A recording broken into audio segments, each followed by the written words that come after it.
एक जज्बा प्रभाग 11 के विकास के लिए एवं क्षेत्र की जनता की मदद के लिए कटिबद्ध है प्रभाग 11 से मंजूषा गणेश चाचेरकर।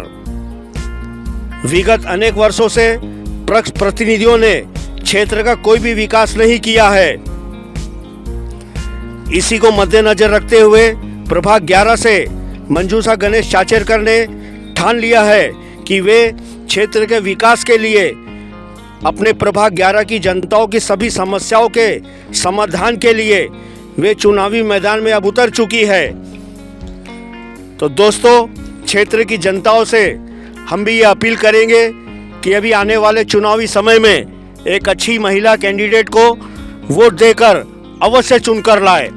नागपुर से ground report, Krishna Yadav. Madam, आप प्रभाग 11 से खड़ी हुई है कांग्रेस के पैनल के लिए। हाँ। तो किन उद्देश्यों को लेके आप ये चुनाव लड़ना चाहती है? देखिए, प्रभाग 11 से 2 बार जनता ने नगर सेवक लोगों को चुन के दिए हैं, लेकिन जो नगर सेवक 5-5 साल तक दिखते ही नहीं है, सिर्फ वोट मांगने के लिए दिखते हैं। मैं उन्हीं नगर सेवक का चेहरा बदलने के लिए अपने प्रभाग 11 से लड़ रही हूँ, ताकि मैं 5 साल के बाद नहीं, महीने में एक बार तो भी अपने हर वार्ड में जाके देखूँ कि अपने वार्ड में विकास क्यों नहीं हो रहा। तो आपको क्या लगता है कि जैसे प्रभाग 11 में जनताओं की क्या क्या समस्या है, और आप जीत कर आती है तो कैसे हल करोगे और क्या क्या समस्या हल करोगी? स्वच्छता की समस्या बहुत ज्यादा है। प्रभाग 11 में स्वच्छताएं है नहीं। कहीं कहीं जाके देखो आप, कचरा बहुत ज्यादा है। कहीं पानी बहुत ज्यादा आता है तो कहीं पानी आता ही नहीं है। और कहीं इलेक्ट्रिक का प्रॉब्लम है, कहीं रोडों के प्रॉब्लम है। यहाँ के जो लेआउट है वो सैंक्शन नहीं हो रहे, उसके चलते यहाँ एनएमसी वर्क नहीं कर पा रही है। यहाँ लेआउट की सबसे बड़ी प्रॉब्लम है कि यहाँ लेआउट सैंक्शन नहीं हो रहे, उसके चलते हमारे प्रभाग 11 में विकास की बहुत सबसे बड़ी प्रॉब्लम वही है कि एनएमसी यहाँ वर्क नहीं करती है। और यहाँ रोड के लिए, नल के लिए, हर चीज़ के लिए लोगों को यहाँ पे तकलीफें होती है। मैं नहीं कह रहा हूँ, मैं 25 साल से देख रहा हूँ कि जनता की ये मांग रहती है कि जब इलेक्शन का समय आता है तो उम्मीदवार घर घर जाकर लोगों से मिलते हैं, पाँव पड़ते हैं। एक बार चुनाव हो जाए, जीत के आने के बाद फिर वो अपना चेहरा नहीं दिखाते हैं। इस बारे में आप क्या कहेंगे? देखिए, इस बारे में तो मैं यही भी करूँगी कि मैंने पहले काम किया है। हमारा फाउंडेशन है, मेरे फाउंडेशन के संस्थापक है गणेश आनंदराव चाचेरकर। मैं उनकी मिसेस हूँ, मैं उसकी अध्यक्ष हूँ, मंजू गणेश चाचेरकर। और मैं गोरेवाड़ा में रहती हूँ, प्रभाग 11 में। तो प्रभाग 11 में मैंने 20 साल से यहाँ वर्क किया है।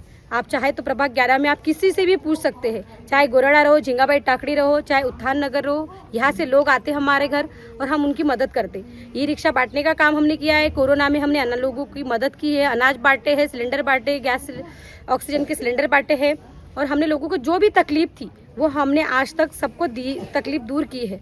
हमने एसआर बिल्डिंग में 2 बोर करके दिए, किसी का घर बना के दिए, हमने किसी को अनाज दिए, हम किसी को रिक्शा देते, किसी बुजुर्ग को हम व्हील चेयर देते। और सिर्फ प्रभाग 11 तक ही मेरा ये कार्य नहीं था, ये कार्य मेरे मिस्टर का कम से कम सावनेर, कडमेश्वर, आप कहीं भी जाके देखिए। हम सिर्फ समाज सेवक थे, हम समाज सेवक ही है और हम समाज सेवक ही रहेंगे। लेकिन कुछ काम ऐसे रहते हैं, लोगों की तकलीफें दूर नहीं होती है। प्रभाग 11 से जो भी लोग आते हैं वो बोलते हैं कि हमारे पानी की समस्या है, ये समस्या है। तो इसके लिए मैं प्रभाग 11 के समस्याओं के लिए यहाँ से लड़ना चाहती हूँ। प्रभाग 11 की जनता को क्या संदेश देना चाहेंगे? देखिए, आएंगे बहुत से लोग, वादे करेंगे मैं ये कर दूंगा, मैं वो कर दूंगा, लेकिन सब आते हैं 5 साल के बाद। मैं आप सबको यही बोलूँगी कि मैं 5 साल के बाद नहीं आऊँगी। मैं अपने हर वार्ड में महीने में 2 बार तो भी आपको आके पूछूंगी कि आपकी कुछ समस्या है। गटर लाइन की समस्या होगी, नल की समस्या होगी, जो भी आपकी समस्या है, कचरे वाला आता है नहीं आता है, पानी बराबर आता है नहीं आता है, और बुजुर्ग लोगों की जो भी गार्डन नहीं है यहाँ पर एनआईटी के, तो उन सब के लिए मैं हमेशा आपके लिए तैयार रहूँगी। आप बस मेरा साथ दीजिए और मेरी मदद कीजिए, ताकि आप अच्छे लोगों के साथ में रहे और अच्छे लोगों को चुन के दें। पंडित जी, हाँ बोल रहा हूँ। अब कांग्रेस प्रत्याशी मंजू मैडम आई है, क्या सोचते हैं आप इनके बारे में?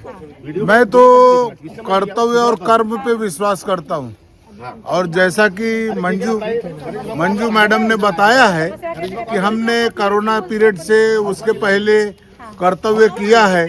अगर आप वो कर्तव्य पे अटल है और काम कर रहे हैं तो जीत भी उनकी पक्की है। मैं इसके ऊपर कुछ बोल नहीं सकता। आप क्या कहना चाहेंगे?